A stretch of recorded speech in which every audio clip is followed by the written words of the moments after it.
Kis késéssel, de akkor elindultunk a világkiállításra. Reméljük, hogy jó lesz, gyertek velünk és nézzétek meg ezt a kis videót.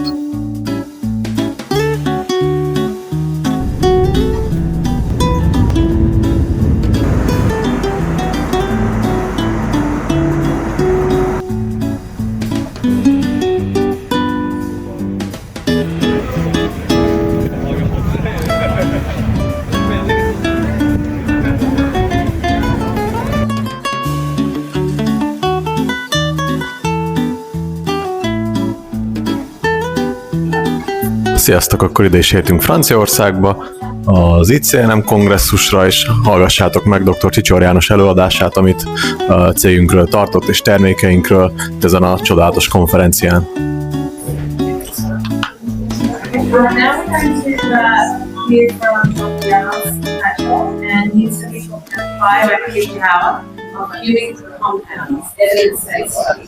Üdvözlök mindenkit Párizsból, a Nemzetközi Természetgyógyászati Világkongresszusról, ahova nagy megtiszteltetésnek tartjuk, hogy el tudtunk jönni, és sajnos egyedüliként, mint magyar cég. Én fogok előadást tartani a huminsavakról, és hallgassátok meg.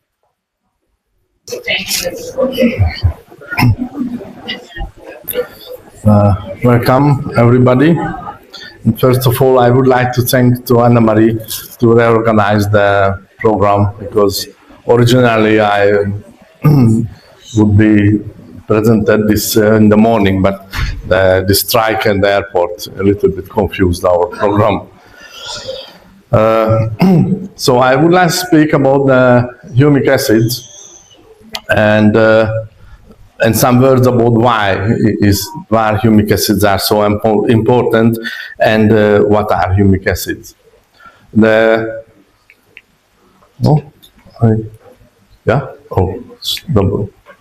Okay.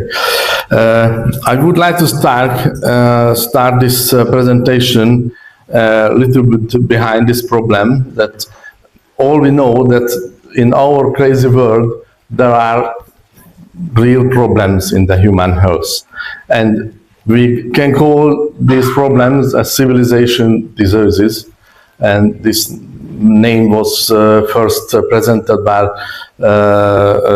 Linus Pauling, the double Nobel Prize chemist. And I think everybody heard about these problems, and probably in every families we can face these problems.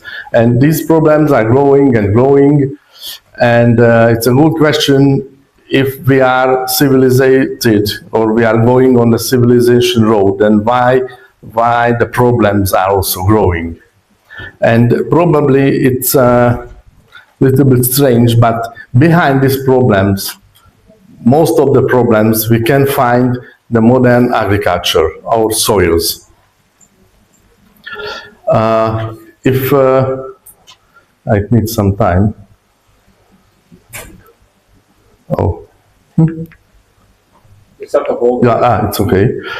So if somebody would not believe that these problems are existing, then I show these statistics from the United States from the 70s to 2010.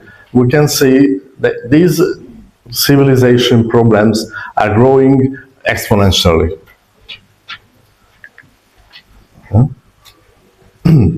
And it's a little bit, and we go deeply in the details, then we have to start in our food chain, because we know for thousands of years that what we are, what we eat, and in this food chain we can find all the problems that causes this civilization problems. And with the food chain there are two problems. One side there is a serious deficiency of nutrients, and the other side there are newcomers that go into this food chain, and these two things together cause these civilization problems. deficiencies, we have to mention first the minerals, the deficiency of minerals in our food, and it is because there is a serious deficiency in our soils, and because we eat less and less fresh food, then vitamins and enzymes basically disappear from our food. And to say nothing about the microbiome, that is very important. It's a new science that started 10 years ago, roughly, and it shows us that most of the problems is coming from our microbiome. And the newcomers that get into the food chain is firstly the pesticide and pesticide residues, and antibiotics, especially from the industrial meat. If somebody would think that he is not eating antibiotics, then I have to tell that the world production of antibiotics, 80% is going to the animals, not for the human. So most of the industrial meat, there are lots of antibiotics residues. And heavy metals because of the pesticides and other environmental problems, and the lectins and the genetic modified organisms. The lectins also, it's a new word, and but it is related to the GMO because the inserted genes, 80% of the inserted genes are lectins. And these lectins, and also the pike proteins, are lectins. And these lectins are glycoproteins that can stick to our gut wall, and also they stick together the red blood cells, so they cause a lot of problems. And preservatives that kills the living organisms, and if we eat these conserves and preserve the food, then they will preserve our bacteria in the microbiome. And also the electrosmog. It's a new thing, but we have to speak about because the electrosmog also affects our physical body and cause lots of problems. And there is another problem, I think, that in the old traditional therapies, I mean the Chinese, the Ayurvedic or others, they don't work for these civilization problems because it is thousands of years of knowledge. But at that time there was no problem. There were no problems like this.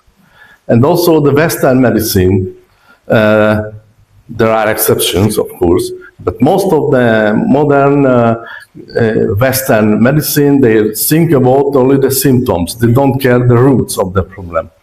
And now there is a gap, and I think it would be necessary of the two sides to speak each other and join the knowledge of the ancient knowledge and the modern medicine.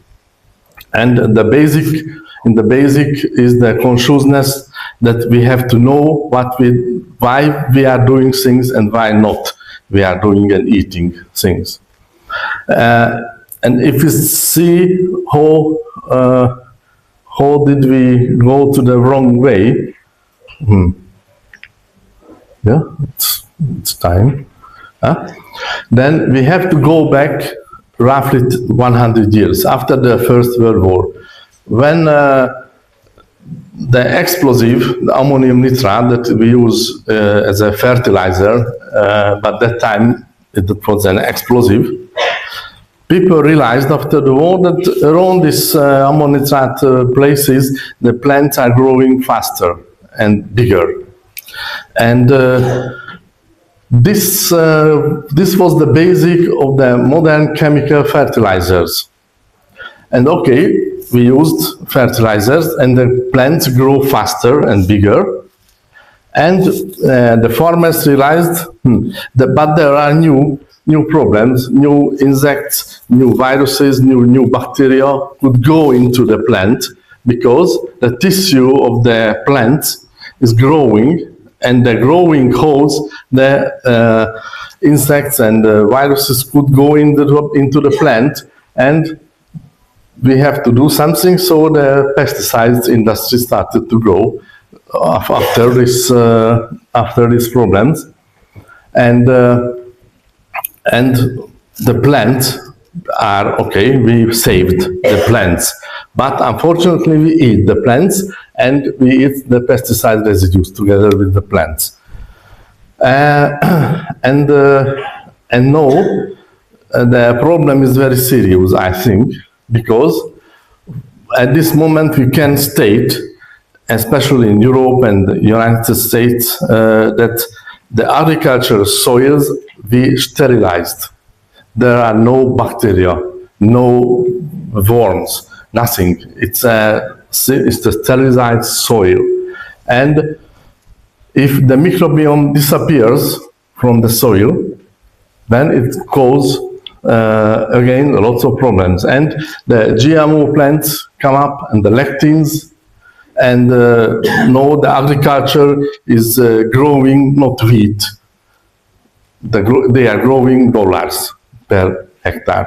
They don't think about the health issues of this production. And another fact that the biological agriculture, the organic agriculture, is the most economic. In Holland, in the United States, and also in Hungary, there was several experiments for 20 years, and they calculated and modeled all the forms, the most intensive agriculture and the bio, and always the result was the biological agriculture is the most economic. Yeah. So then go back to the soil. In the soil, everything starts in the soil. We eat the plants that was grown on the soil, and we eat the animals that are eating the plants. And the soil should be a living system, should contain bacteria, virus, fungus, and worms. And probably it's strange, but the soil, an organic soil microbiome, and our human microbiome is very similar. There is a big overlap. And if we kill the soil bacteria, then we will not have bacteria inside. Because if you think that when a newborn baby is born, when born, there is no bacteria in the stomach. So it is a sterile system. The bacteria are coming from outside. The first thing where the baby meets bacteria is the vagina, and other. So the microbiome, the human microbiome, is building up from outside, basically from the soil, from the air, and from our waters. So if we ruin our soils, then we will not have bacteria. Yes, and the humus, the humic acids are also very important, because the humus, the organic matter, keep the nutrients in uptakeable form for the plants. So if there is no organic matter, no humus in the soil, then the nutrients are washing out and plants cannot uptake. So that is basically the most important things. And the most serious deficiency is the micronutrient, the mineral deficiency. Because the minerals are so-called essential nutrients. It means that our body cannot synthesize, cannot produce them. So we know that vitamin C, the mineral nutrients, also the omega-3 and omega-6 are so-called essential nutrients that our body cannot produce. They can only uptake from outside these things, and the minerals are one of the most important in this.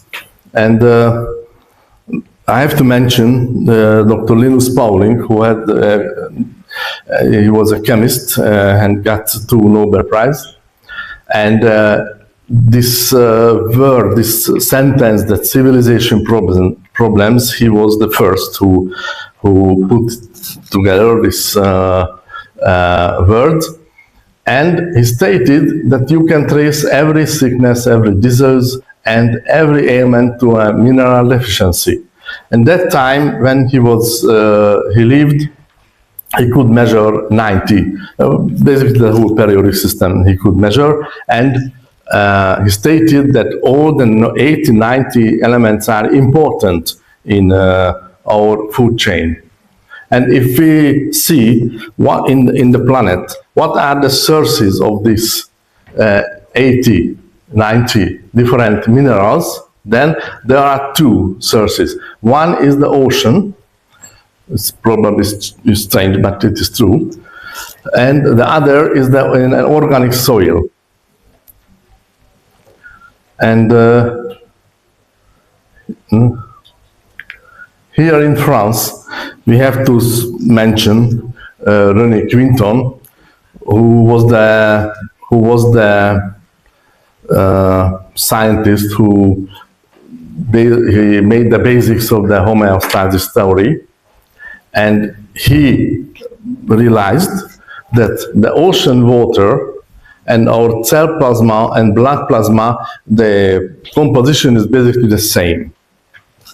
And it means that the life was started from the oceans, and our cells and our blood plasma still remember this state, and the homeostasis system want to reproduce, want to go repair this problem.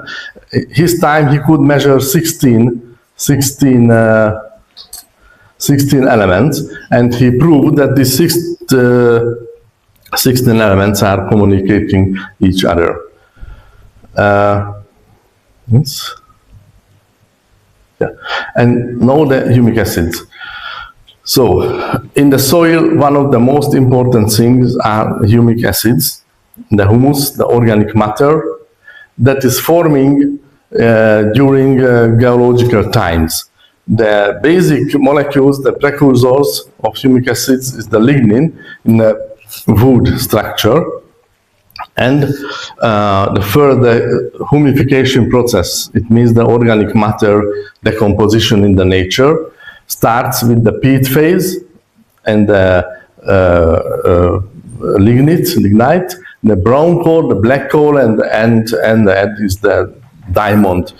It's probably also strange, but it needs 20 million years. So it's quite a long time. And humic acids are forming in the peat phase, and the maximum is the lignite phase, and in the coal they are starting to decompose. Yes, and these humic acids are the essence of thousands of plants and thousands of years. So it contains all the. Okay, no, it's too much. Oh yes, just to show that in Hungary there is a peat mine near to the Havis Lake. It's a world famous hot lake. It's a peat land, 6 meter deep, homogeneous black humus. And this is another mine in Hungary. It's a lignite. It's 2-4 meter deep under the soil, and it's a clean, sterile source of humic acids. And we use this in our products. And if we see the structure of humic acids, it's very complex molecules. It's a polyhydroxycarboxyl acids with quinone groups. So it's very similar to the Q10 or the flavins. So if we put together the Q10 and the flavins, we got the fulvic acid. And one of the most important things is the humic acids contain this 80, 90 different minerals, because that time when these plants was growing million years ago, there was no environmental problems, and all the plants and trees could uptake these 90 minerals, and our mothers conserved it in humic acid organomineral form. So it's a very unique and very valuable source on our planet. And the molecule itself is also very complex and very, very exciting. So it has a very strong antiviral effect and is blocking the viruses.